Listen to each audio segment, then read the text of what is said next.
everyone, and welcome to No Offseason. I'm Zena. I'm Sabreena Merchant. And I'm Ben Pickman.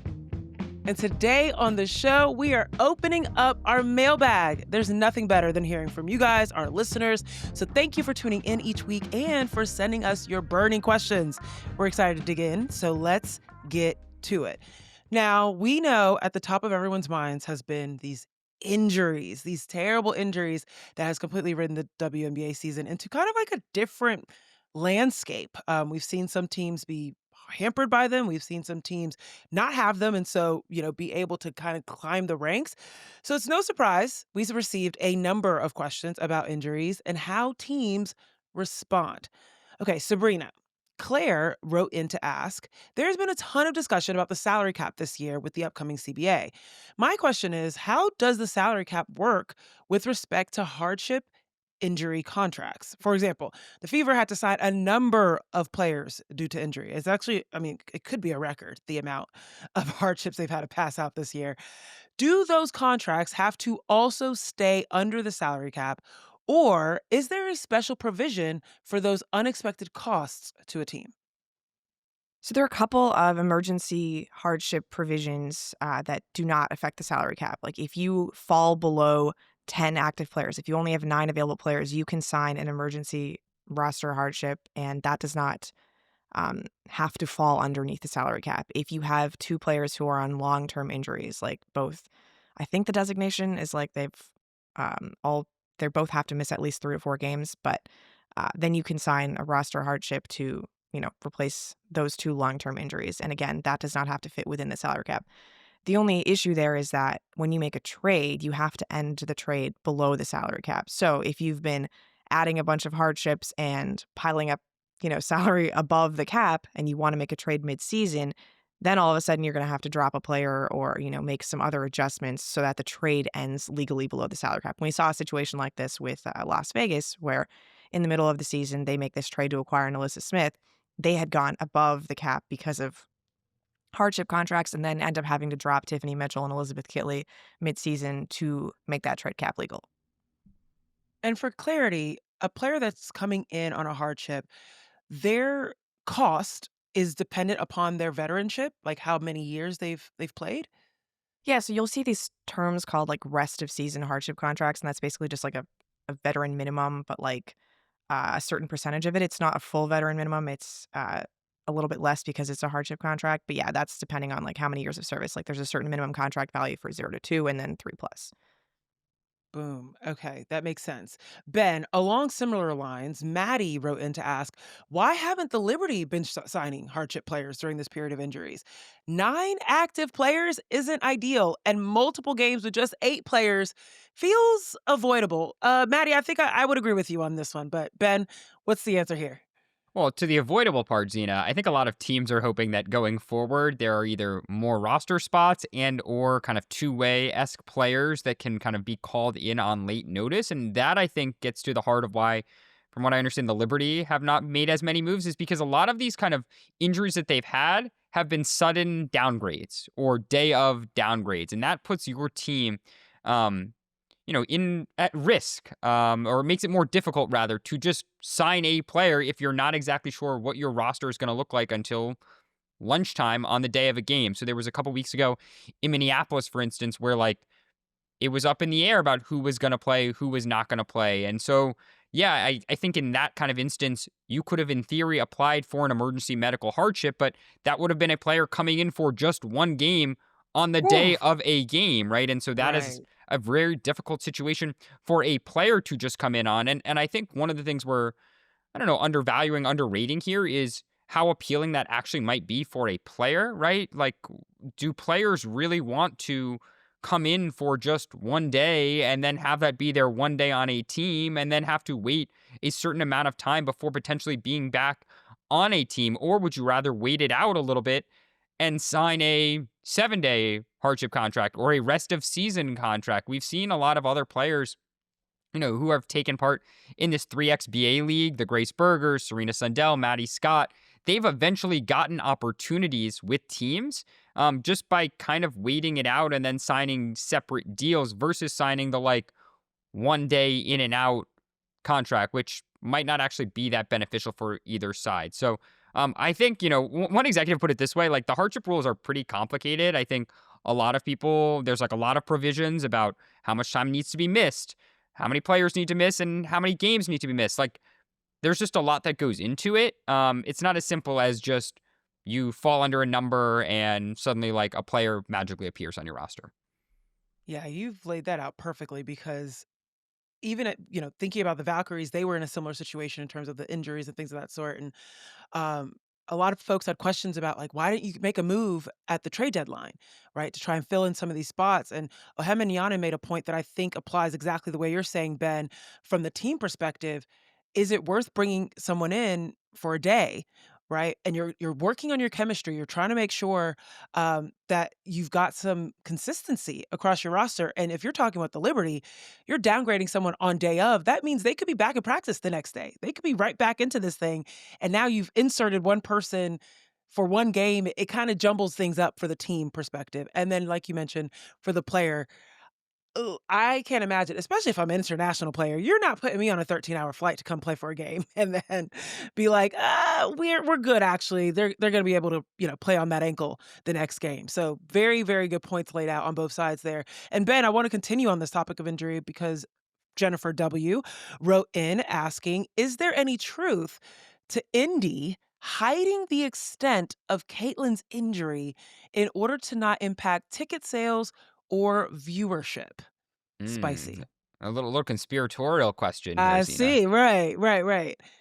I guess what I would say to this is I'm going to broaden it to a league-wide topic that I think Sabreena has written about, and I know we have certainly talked about in the last few weeks, and that is I would say recent trend. Maybe it's this season, maybe it's the past couple. I don't know if Sabreena has a thought on that, of teams being a little bit more vague when actually sharing the prognoses, the injury prognoses of their players. So we saw that recently in the case of Breanna Stewart, for instance. Initially, the Liberty were pretty mum about like what the actual leg injury she was dealing with was. We saw that in the case of the Golden State Valkyries and with Kayla Kayla Thornton, Thornton, right? right. Initially, I mean, they still haven't come out and said, was it an ACL injury? Was it a hamstring injury? Was it a groin injury? Did it require, an extensive surgery? How did it happen? Like, there are still questions there that they have not been public about. We've seen it with other teams earlier in the season as well. Like, there is a little bit of I don't know if it's game of chicken, but there's a little bit of gamesmanship that is going on right now between teams about how much or how little they want to display and relay. To me, I think any kind of question about what the Fever are doing or are not doing as it relates to Caitlin Clark is more or would be more for competitive balance purposes than are they trying to keep viewership high in the present and in the playoffs. I don't know what you think, Sabreena. Well, I think we can to me, it sort of dates back to the 2023 WNBA finals when Chelsea Gray and Kia Stokes get hurt in game 3. And they are so mum about the status of Chelsea Gray to the point where it's like, if the series gets back to Las Vegas for game 5, will Chelsea Gray become available? And that, in hindsight, was just an insane thing to posit because Chelsea Gray ends up missing like the first, dozen games of the next season with this injury. Yeah. So to think that right. she could have been available for that. And we later learned that she, broke a bone in her foot and obviously would not have been available to play had that series extended beyond the 4 games in New York. So I think you're seeing, just like you said, more and more of this gamesmanship, whether it's to gain a competitive advantage or just protect the players as they, go through this process of like coming to terms with their injury. This isn't a WNBA thing, but I think about in the NCAA when Elizabeth Kitley tore her ACL, at the end of the regular season a couple of years ago, and Virginia Tech didn't announce it until 2 weeks later. And she said because that was, the program trying to protect her as she, again, like emotionally came to terms with tearing her ACL. It also had something to do with seeding for the NCAA tournament, but that's a different question from the WNBA. So I think that there's just a lot of reasons why a team might just, want to protect the privacy of their players or just as this is going through. But the WNBA is like engaged in a lot of gambling partnerships, and this information is very relevant Yes. to bettors. Yes. However you feel about that, like this is a connection that the WNBA has with these gambling entities, and I can imagine that they are not super happy about the lack of transparency and wanting to know when players are going to be available and how to set lines and things of that nature. Sabrina, we have literally talked about this, and it is of my opinion that until the bettors are clamoring for this information, it probably will not be streamlined. And for what it's worth, this is like I don't know why any of these teams. There's various reasons that both you guys just laid out, but for what it's worth, it would be such a godsend if we could just get one central location for all of the injuries and updates in the WNBA.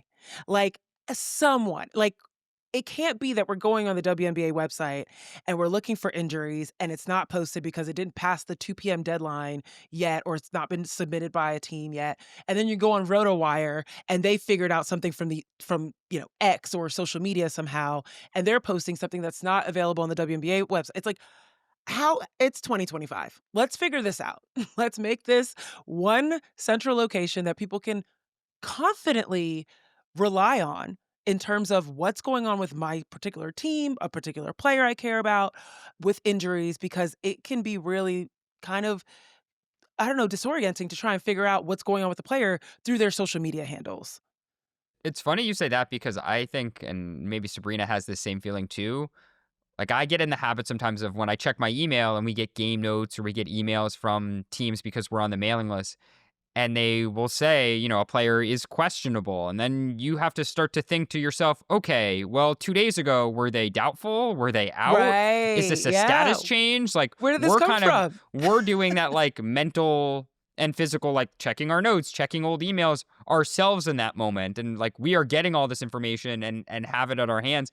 And it's tough for us to kind of juggle and manage. And then there are other policies. Well, if a player is upgraded, do they have to talk to the media? That is another part of this, right? Like I remember when Cameron Brink was finally upgraded. I guess she was upgraded to questionable. She was here in New York City, and the Sparks and myself and a few other reporters then started to talk to her because her status had changed and she was questionable. And so she had to talk to media if we put in a request versus if she was just out, then she wouldn't have had to have chatted with the media. Like that's another component about classifications and how a player is listed. Do you want to actually make them available? There's just a lot that goes into Yeah.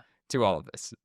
And I want to be fair to the media teams. Like, there's times where they don't even know until the game is starting that something's going on, right? Like, the situation just happened at the Valkyries a few games ago where Chechi Zandalasini and Tip Hayes both warmed up. Both were projected to be in the starting lineup. And literally, I mean, maybe as the starting lineups are about to be announced, that is when they find out that both of them are out for that game. Even Kate Martin mentioned learning that she was going to be starting in the place of Chechi Zandalasini, like when they were announcing names. Like, this happens, where players something may go wrong in warm-ups or whatever. So I don't want to fully on these media teams or just in general on the league. It is hard to keep that information current sometimes when there are late scratches. But overall, it would be nice to have some sort of a consistent line of information that we could all depend on. Okay, let's keep it going and turn our attention to something somewhat related that's actually really deeply impacted by injuries, and that is league depth and expansion. And as we make this push towards the playoffs, which, by the way, is a sponsored thing now, there's like a postseason push presented by DraftKings, by the WNBA, apparently. Just saw this posted. But the last 2 weeks for the end of the season, we know depth is huge. And it is a factor of, if there were more teams and there were more roster spots, maybe we wouldn't be having teams with only 8 and 9 active players. But Sabreena, from our YouTube, @ever_onwards asks, given how many rookies and international players are not only making rosters, but also contributing real minutes this year, yes, they are, does it undercut the argument that the league lacks the depth to sustain expansion? Yeah, I think we're at 44 individual players who have debuted in the WNBA this Oh, year. So that's a lot of rookies. I that think we is a hit lot. 44. This might be a little dated, but as of Wednesday night when Serena Sundell debuted for the Wings, I think that became number 44.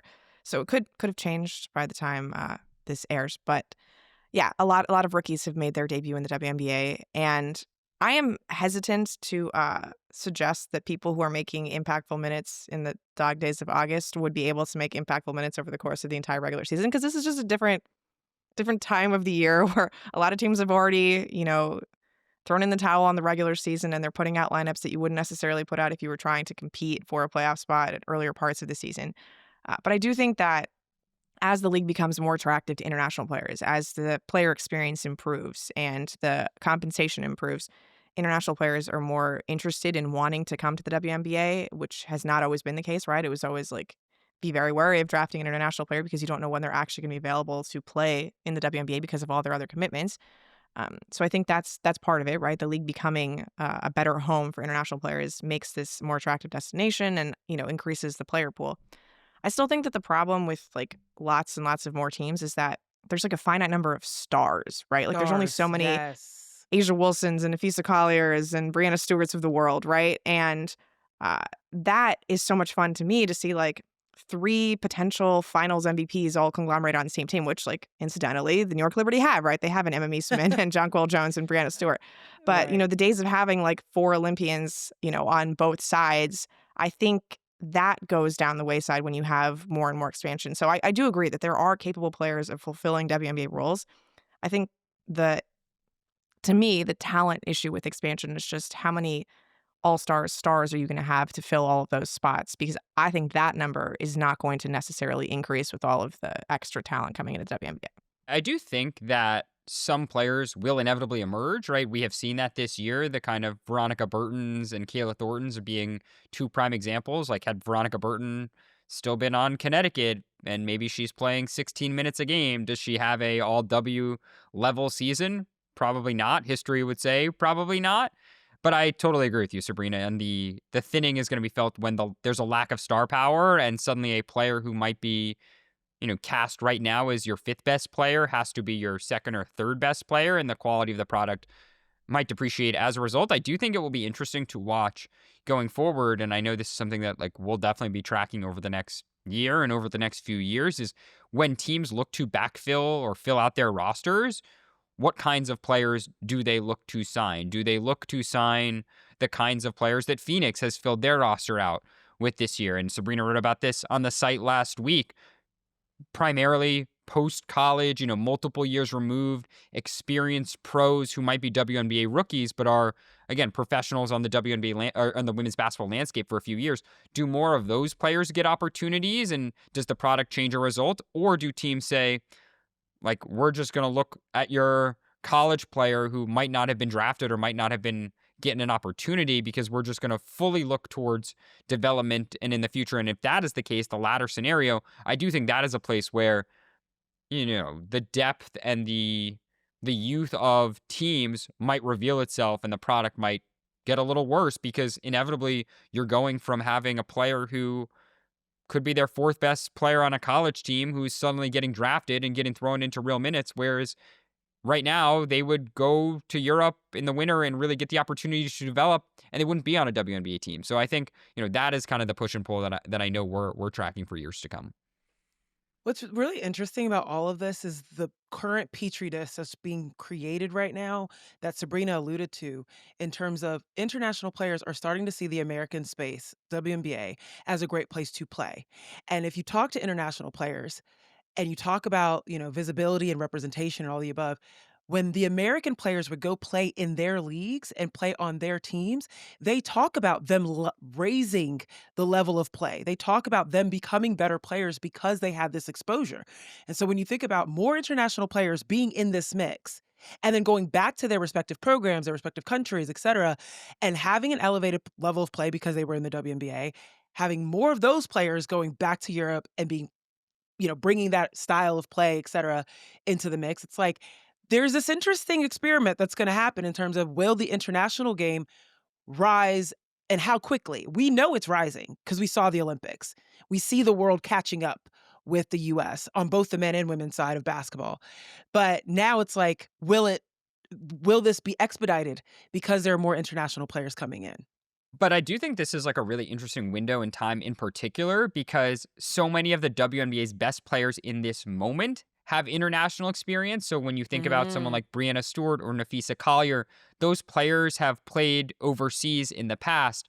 What will be very interesting is this current generation of incoming WNBA stars, the Caitlin Clarks, the Paige Beckers, the Angel Reeses, if those players elect not to go Right. overseas, then does the Right. actual product of the international leagues lessen a little bit because some of the WNBA's best, because of Unrivaled or because of changing financial situations in the WNBA, does that crop of players no longer go overseas, and do the international leagues see their qualities lessen? And so then those players are not as prepared to enter the WNBA. I certainly agree with you that right now we are in a moment in which there are a lot of capable players from Europe who have played alongside some of the WNBA's best players for years and years who are coming over and can make an impact. The question is, in 5 years' time, when if these dynamics continue to change and fewer top Americans go over, do those leagues get worse? And as a result, when those international players might come to America, are they not as prepared to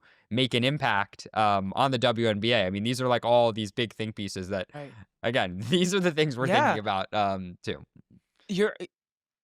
Sabrina, I just wanted to make sure you. No, I think love that this covered it pretty conversation. well. Yeah.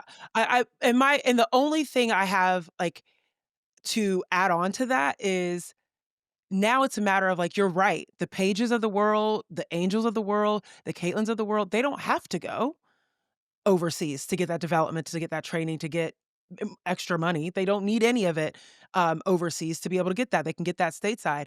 And now it's a matter of okay, are they now interchanged? Are they changed with other young stars? I imagine, let's be real, I'm a little French based here, a little biased with the French rookies. But I'm looking and I'm seeing Dominique Malonga has had this crazy growth spurt in the span of this season that I don't know she would have had if she took an extra year to play in Europe. But she's had a growth spurt playing alongside the Neko Grimacades of the world, the Skylar Diggins of the world, and these incredible talents here in the American space. She's now going to take that and go back to France and play in, her respective league, play for her country, et cetera. And it's okay, maybe you don't need these young American players from the college system. Maybe you just kind of have a what do they call it in when doctors people go to school overseas to go become doctors and then they come back, a brain, what is it called? Sabrina, Brain help drain? me. Brain drain instead, but it's almost like a talent drain, like a basketball drain where it's you leave, go get your education, your basketball education in America, you learn everything you can from the WNBA, you come back, and now you are the quote unquote American talent from before.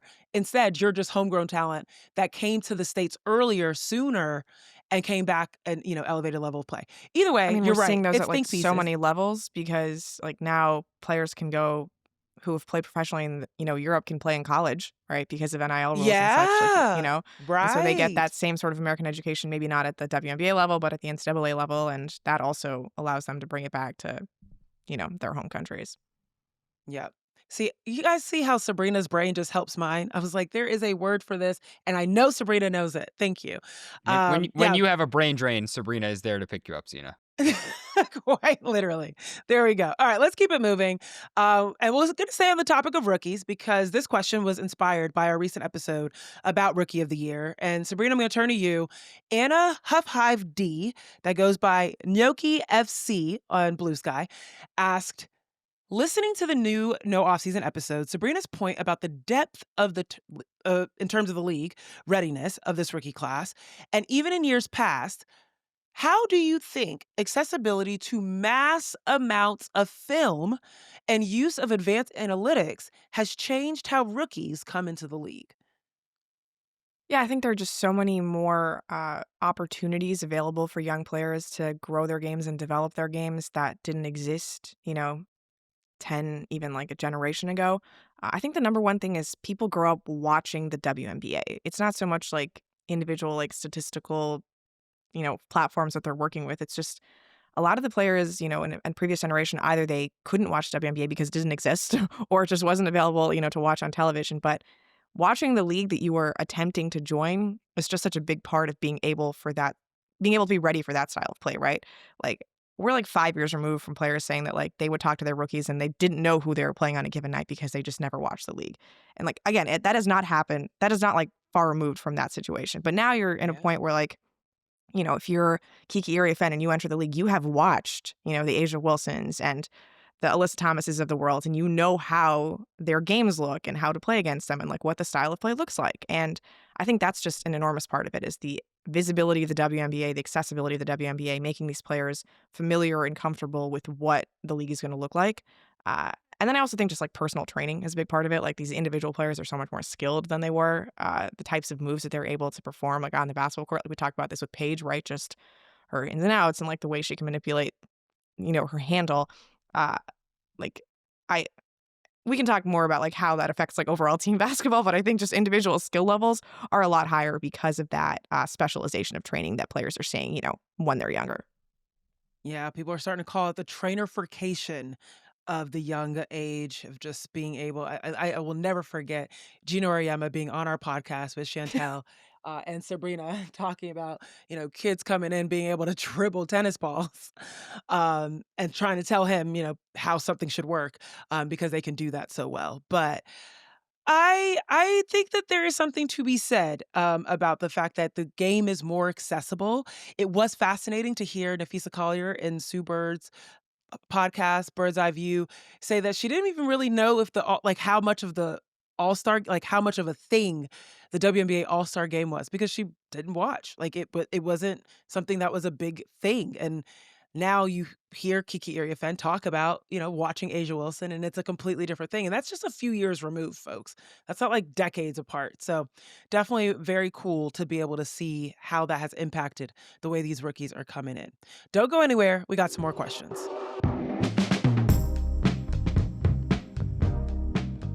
All right, guys, let's jump into some team-specific questions. And Ben, I'm going to turn to you and ask you something about the Minnesota Lynx. So Nash wrote in to ask, "Hi, team. I'm a huge fan writing on behalf of my Minnesota Lynx. Among the four of Fee, Courtney, K-Mac, and Dejanay, so Nafisa Collier, Courtney Williams, Kayla McBride, and Dejanay Carrington, how many do you think return to Minnesota in free agency?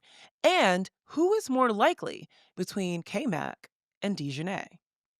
I would say to the latter question, I still think the answer is Kayla McBride. I know that Dejanay Carrington is 5 or 6 years younger than K-Mac, but it is hard to imagine at this point in K-Mac's career that the Lynx would say, like, we're going to go a different direction. I mean, K-Mac's career has been so fascinating. She's been in the league more than a decade, and two of her best seasons have been these past 2 years. Like, she had made all-star teams before, but it had been a couple years before the 2024 season since her prior last all-star appearance. And I think that is what has made this kind of last 2 years of play so impressive. And she is very much in the conversation for an all WNBA spot. I know that Sabreena has her very much in that conversation. She was very much, in the all-star conversation even before she got the nod this year. And so it is hard to see Minnesota saying we're going to separate K-Mac and Fee when they are making win now decisions, right? The Dejanay Carrington trade signals a win now, a desire to win now. And it is the kind of trade,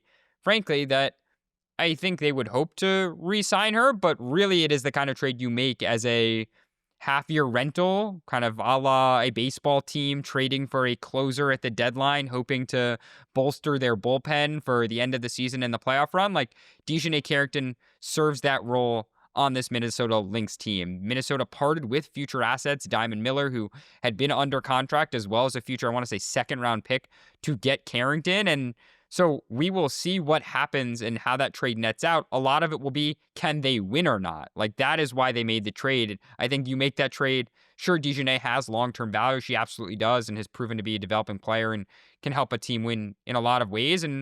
But like, they want to win now, which is why they made the trade. If you're Dejanay also, like, presumably you want to play a bigger role. Like, she goes to Dallas where she had a bigger role on paper at first. It didn't work out in Dallas. And if she sticks around in Minnesota and the roster remains the way it does, like, what is her role or the ceiling of her role on this team? So, yeah, I think it's more likely you have McBride, Courtney, and K-Mac back, and then Carrington. We'll see what happens there. And I think Sabreena, part of the decision with Minnesota is that there's just so much off-season uncertainty as a whole with the WNBA, right? Like, we're entering a new collective bargaining agreement with a new salary structure, new individual player salaries. you think about the rules of this current agreement. Yeah, they could probably keep all of them. You fit Dejanay Carrington and Carly Samuelson's salary slot and la-di-da, like there comes your team back for 2026. But there's so many things we don't know about 2026, right? Like we don't know what the team salary cap is going to be. We don't know what individual maxes are going to be. Are there going to be individual maxes, right? And so all of that affects what players you're able to keep. I mean, we haven't even mentioned Alana Smith and Jessica Shepard in this conversation, who are probably big priorities for Minnesota to want to retain as well. There's an expansion draft to be happening. Will they be able to protect all of these players to even come back to Minnesota next year, with those floor players and Atisha Heidemann and the centers, coming into play? Like, presumably one of those players will have to be left unprotected, and that seems like a prime player for Toronto or Portland to scoop up in an expansion draft. So with all of these rules just unknown, it's very hard to make projections about, again, who is going to want to stay in Minnesota, who is going to be able to stay in Minnesota, what the Lynx can do with that salary cap, configuration. So as much as I appreciate the the premise of the question and how Minnesota can retain its roster going forward, it's just so hard to make these kinds of conjectures because we are so in the dark about what 2026 is going to look like. And it's going to be really interesting with the Lynx, especially because of the win now aspect, but also the loyalty aspect. We haven't talked about Bridget Carlton and thinking of what she did to build this team up, and you leave her unprotected potentially next year. I mean, Toronto is scooping up that right away. Canadian player. Right away. I was going to say, I was like, Canada's going to be like, yes, number one pick in the back. expansion draft. There you go. Exactly. When you said that, I was like, when you talked about Canada, I was like, Bridget Carlton is going to be gone if they don't protect her. So anyways, well, let's keep it going. Talking about teams. This one hurts my heart. Okay. It's coming with from Brendan. And Brendan wrote, how hopeless are the Sky? Are the Sky doomed to be as depressing as every other Chicago sports team? Or is this just a bad year? If the latter, how can they turn things around? And I had to do that voice because, come on, Brendan. Brendan wrote in with such misery around this question. I'm going to go with Ben. Ben, let me know. What's going on? Are the Sky hopeless? I don't feel like it, but damn.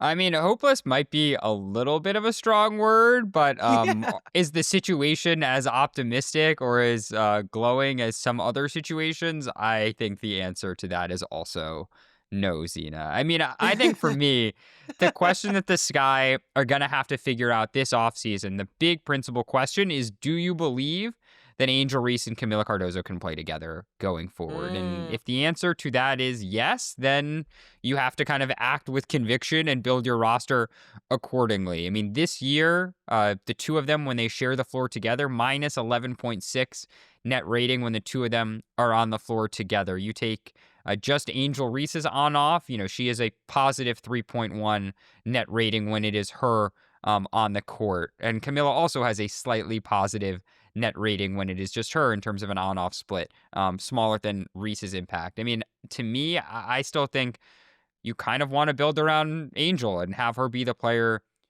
that is your franchise centerpiece, and you construct everything that you want to do going forward around her, and you potentially look to move Camila and recoup some draft capital, young players, some shooting, figure out the rest of your roster accordingly, because I don't know if those players can currently play together. I think that is the big open question. I mean, clearly Jeff Pagliacca, the GM of the Chicago Sky this past offseason, tried to flood their roster with veterans to, show that Chicago was both an appealing place and a competitive place to play, and that if you put good veterans around Reese and Cardozo, then you can have this foundation. I mean, think about the moves they made for Beck Allen and Kia Nurse, Ariel Atkins, just as examples, Elizabeth Williams, bringing her back. But I don't know, I guess based on their record, I don't know if that strategy has actually been as fruitful as folks have hoped. And so what do you do? That is the big question here. Ben, it was the wrong flood. Yeah. It was the wrong flood. They did not need a flood of veterans. They needed a flood of shooters. If you're going to have that much presence inside, you need something to move the defense outwards. Well, they tried, right? They tried with Kia Nurse. Sure. They got Rebecca Allen. You bring back Michaela Onyenwere. You've got Rachel Banham. These are all players who have a pedigree of shooting. So I understand the thought process. And, I hate to be in the camp of And they bring in Ariel Atkins, right? Like another good shooter, right? So they brought in a lot of players who theoretically fit around what they were trying to do with Camila Cardoso and Angel Reese. Again, I'm obviously biased because I thought Chicago was going to be good, and I was very, very wrong. But, I don't want to be the camp of defending what this guy have done, because clearly it has gone horribly. But you've got a practice facility coming in that's supposed to be ready for the start of 2026. That should help make this franchise more attractive to free agents. You've got Connecticut's first round pick coming in next year, admittedly not your own pick because that was sent to Minnesota as part of the Angel Reese trade, which I don't think you can really complain about that, right? Like, you made the move to go up in the draft to get Angel Reese. It's okay if you had to sacrifice a little bit of extra draft capital because Angel Reese is awesome. So you've got, a lottery pick coming in. You've got the practice facility. You still have Angel and Camilla under rookie contracts. I think, you kind of just have to think 2025, wash it away, right? Like, it didn't work. Try to get a little younger next year, but I just don't think it's all doom and gloom with Chicago, because you have the most important thing, which is Angel Reese, a player you can legitimately build around from a off-court perspective and an on-court perspective. And the franchise appears to be making at least minimal improvements, right, in terms of infrastructure, because that facility is just going to be such a dramatic improvement over what they're currently working with practice-wise. I'm with you. I do think that it's not all doom and gloom. I think Brendan, you got to go outside, smell some air, touch some grass. It's okay. It's not that bad. Now, but I do feel for you, Brendan. I do feel for you because from what I know about Chicago sports teams, it's rough. It's rough out there. So I can imagine that this was just compiling and piling on top of you as you wrote this message. At least they have a franchise. At least they have a franchise building block, like superstar. Exactly. Yeah. Okay, so let's keep it going. Let's move it over to officiating. Injuries, officiating. I feel like these are these two big topics that have just been floating over our heads this entire WNBA season. And officiating has been one that's everybody's talking about it. Right? It's not just the players. It's not the coaches. It's everyone is talking about it. So let's get into this question from Jennifer, who wants to know, would it be quicker if reviews and challenges were reviewed? I'm reading this, and I've read this already, but when I say it out loud, because we've seen this happen before in another league, would this be quicker if reviews and challenges were reviewed by a central/neutral location? Sabreena, I'm going to throw this to you. Right. So I think you're obviously making an NBA comparison, which does have an offsite replay center that takes care of things like out of bounds calls or goaltending, and makes, those objective decisions very easy to come up with, because you have 75 cameras looking at the same play as opposed to 3 referees looking at one little unit at a WNBA game trying to figure out what's going on, when the fans are watching a much bigger replay on the scoreboard and how come they can't see this, right? So yeah, I think an offsite replay center makes a lot of sense. As far as I understand, it is a matter of resources. The WNBA doesn't have one yet. So you'd think with all of this money coming into the WNBA, $750 million in expansion fees, sponsorship, media revenue, all of that, some of that should theoretically go into having 4 cameras at Secaucus, right? Let's just operate the NBA replay center to work for the WNBA for a couple nights of the year. This should make things easier. I will say, even in the NBA, not every review goes to offsite. Some of them are still conducted by the officials in the arena. Those are more of the subjective things of was there contact here? Is this play really a foul? Things of that nature. So, admittedly, some of the reviews are just going to have to happen in the building. That's just the way the process works. And for what it's worth, the WNBA rulebook says that all reviews have to be conducted within 2 minutes. Clearly, that has not been happening, but I would love for that to just be a reminder to referees of remember your training. This is a thing that is supposed to happen. Flashing. Listen, every team moving forward, just put every time a you do a 120-second clock. Period.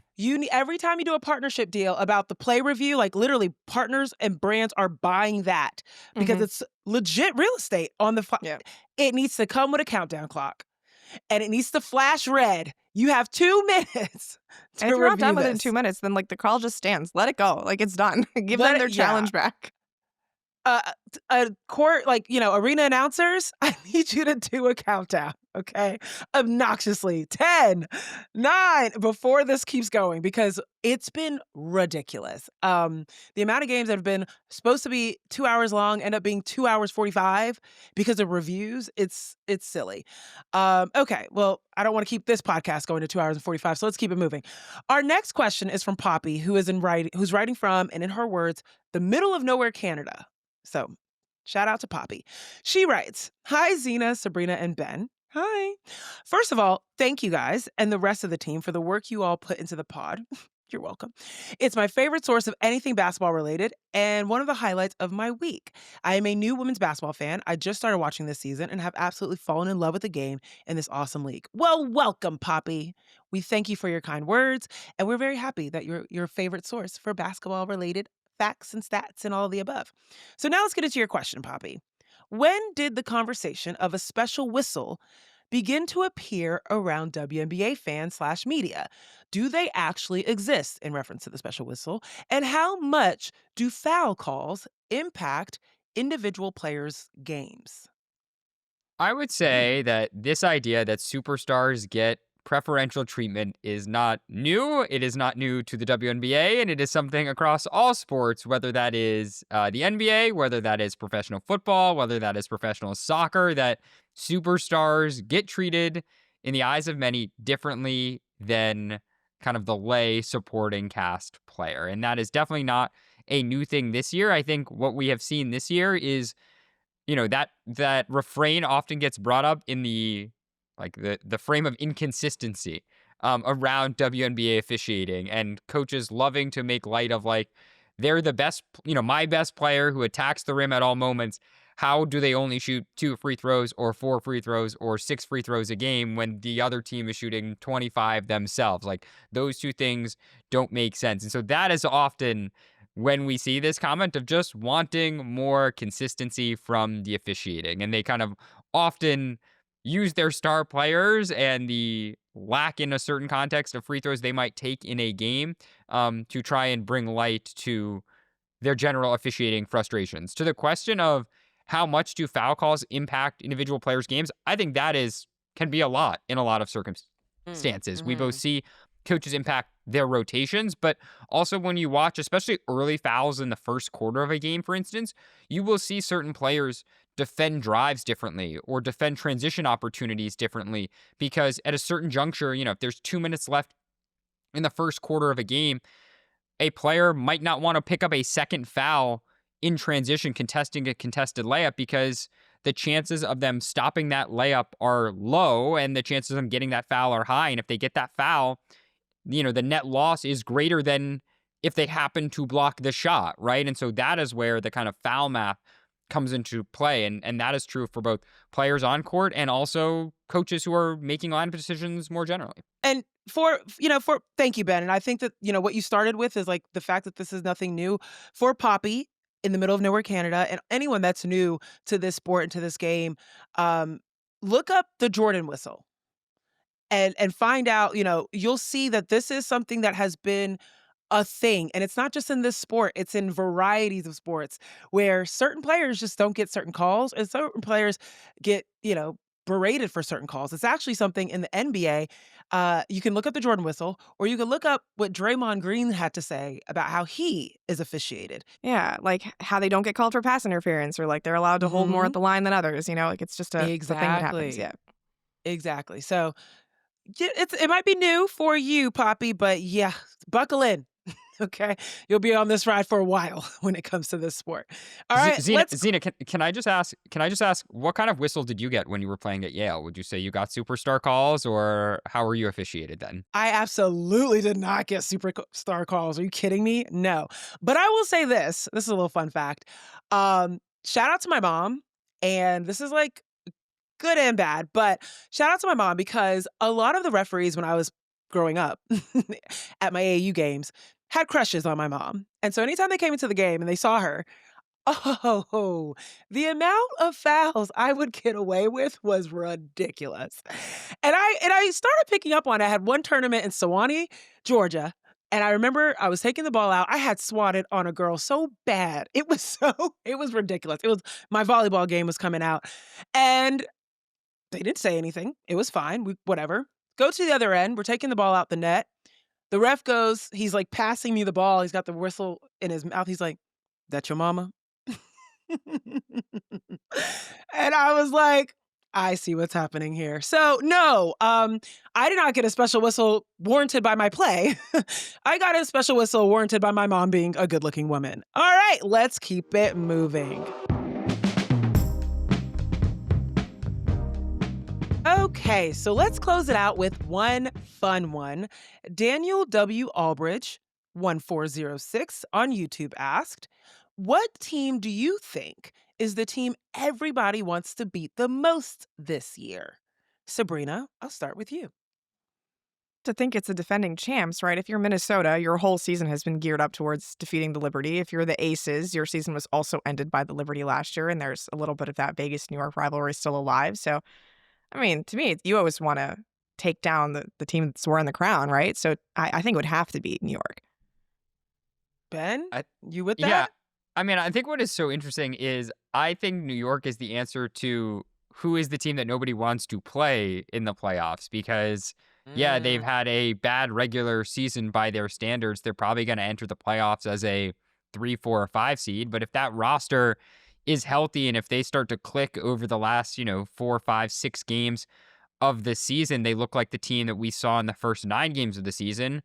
They're going to be underseeded when they enter the playoffs. They'll be a team with legitimate, again, championship aspirations, fully capable of winning a title, but they'll just be a 3 seed or a 4 seed or a 5 seed. And so I don't think you'd want to see that team if they're playing their best to close out the stretch. So I think Sabreena makes a good point, but I also think they might also be the team that you are trying to avoid if you're looking to go on a deep playoff run. Yeah, no, that makes sense. I feel like I have 2 answers to this question. I feel like the team that I agree with you, Sabreena. I do think that everyone always wants to take down the defending champ. I do think that from a kind of almost like a barometer check, people want to beat the Lynx. They're so solid of a team that I think that if you beat them, it says a lot about your squad. And this is fee links or no fee links. Like this is a solid team. But I also think that maybe it's less about the team and more about wanting to prove the fan base wrong. And I think there's a little bit of animosity towards the Indiana Fever. I feel like people want to shut that fan base up a little bit. And I don't know if the teams think about it, but I know the fan bases definitely get into it whenever their team is going up against the Fever fan base. Don't know if you guys have any thoughts on which team would you not want to play? I feel like the Aces have to be the answer to that. Like New York, you're Well, sort of especially relying right on now. them. Yeah, New York, you're sort of relying on them to flip the switch, right? Like the team that they've been over the Yeah. last 6 to 8 weeks of the season. I don't think most teams are afraid of that. Like that's a very beatable team. You looked at them. Agreed, yeah. Even with Brianna Stewart back, like they barely get past Connecticut. We'll see how they do Right. against Washington, but. I think the Aces, like you have the best player in the world, Nasia Wilson. You have a team that's just absolutely on fire, knows how to win championships, right? Like all of their core 4 have been part of multiple title runs. So yeah, to me, like if that's the question, which team does nobody want to face? I think Las Vegas is the runaway answer there. I like that. Which arena would you not want to play in Golden State. if you're a team? I was gonna say it's got to be Valhalla. It's got to be Valhalla. It is ridiculous in there. They could be down 20 and it's like they score a bucket and it's like, we are killing you. It's great. It's like, it's the best energy in there. It's the best fans. I'm biased, but yeah. All righty. Now let's close it out. That is all we've got for you today. We'll be back on Friday. Until then, if you haven't already, you got to follow our show. You got to tell your friends about it. You got to tell your coworkers about it. You got to tell everybody that loves basketball. You, Poppy, it is going to be on you, sis. You got to go all the way in the middle of nowhere, Canada. You got to tell everybody that's also in the middle of nowhere, Canada, about this show. And make sure, if you're watching on YouTube, subscribe, tell your friends, and while you're at it, engage with us. Drop the comments, send the emails. You might end up in our next mailbag episode. I think we did a great job answering these questions for you guys, and I hope you guys enjoyed it. We definitely want to do more, so make sure you're engaging. And of course, head on over to our partner at Yahoo Sports Hub for more content, sports.yahoo.com/women's-sports. On behalf of The Athletic, Sabreena, Ben, my good-looking mama. I'm Zena Cada, thanking you for listening, and we'll see you next time. Thanks for tuning in to No Offseason. To hear more, be sure to like and subscribe. We drop new episodes every Tuesday and Friday.